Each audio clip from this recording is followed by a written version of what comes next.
పరమశివుణ్ణి పూజించి తీరాలి. ఏమండి, శ్రీ మహావిష్ణువుని పూజించకూడదా? పలికించు విభుండు రామభద్రుండట అన్నారు కదా, ఏం రామచంద్రమూర్తిని పూజించకూడదా? కృష్ణుణ్ణి పూజించకూడదా?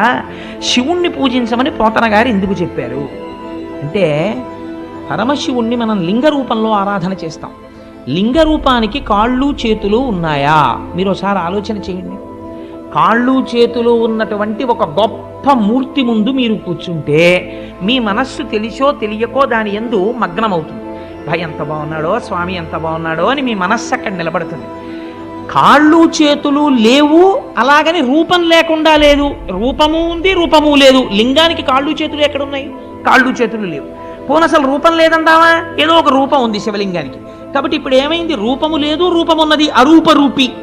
అరూపరూపి అయినటువంటి లింగమును ఆరాధన చెయ్యాలంటే మీరు సాధన యందు ఒక మెట్టు పైకెక్కిన వారయ్యి